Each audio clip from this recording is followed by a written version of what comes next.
Launching in 1977, Voyager 1 and 2 embarked on a grand tour of the outer planets. Today, decades after leaving Earth, they are the farthest human-made objects ever sent into space. By continuously traveling outward, these two probes achieved a massive milestone. In 2012 and 2018, respectively, they finally crossed the absolute outer edge of our solar system. But the data they sent back presented a puzzle. This graph illustrates the temperature readings as the spacecraft approached the boundary.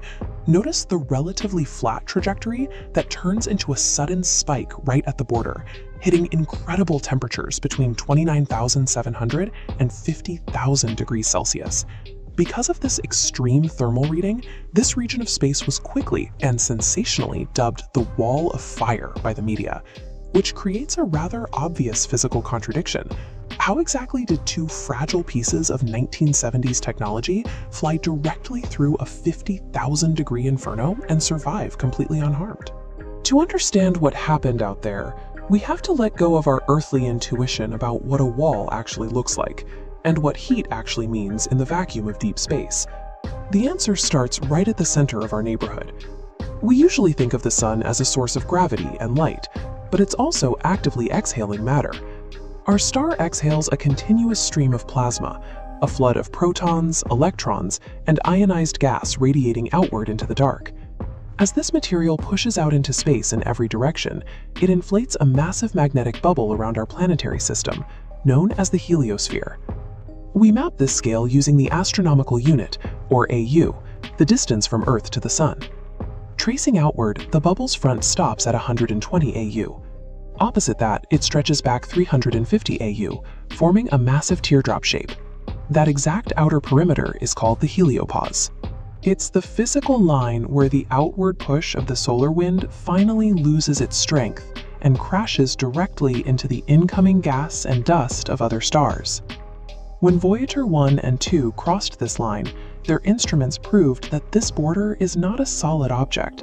It is a turbulent collision zone where solar plasma violently slows down, causing the local magnetic fields to compress and intensify.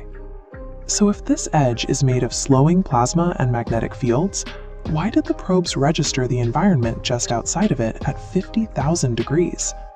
The confusion comes down to a strict scientific distinction between temperature and heat. In everyday life, we use these words interchangeably, but in astrophysics, they represent entirely different things. Looking at this diagram of atomic behavior, we can see what temperature actually measures. It's simply a calculation of how incredibly fast individual particles are moving or vibrating. The particles at the edge of the solar system have immense kinetic energy, moving fast enough to register as violently hot. The catch is that this plasma is extremely diffuse. The actual density of matter out there is incredibly close to an absolute vacuum.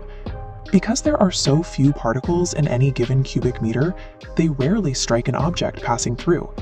Without a high density of particles constantly bombarding the metal hull to transfer their kinetic energy, there is virtually no physical heat generated on the spacecraft itself. It simply glides through the high-temperature zone completely unaffected. Deep space boundaries exist as invisible, shifting frontiers, built out of magnetic pressure and highly diffuse radiation. Summarized, a wall in space is a region where fields fluctuate and particles accelerate, not a physical obstacle that can damage a passing craft. Stepping outside our solar system entirely gives us a very different perspective on what this boundary achieves. The space between stars is not a quiet, empty void. It is an active and hostile environment, saturated with lethal, high-energy cosmic rays shot out from ancient supernovas. From this vantage point, the Heliopause functions as an active fortress, holding interstellar danger at bay. This model illustrates the mechanics of that defense.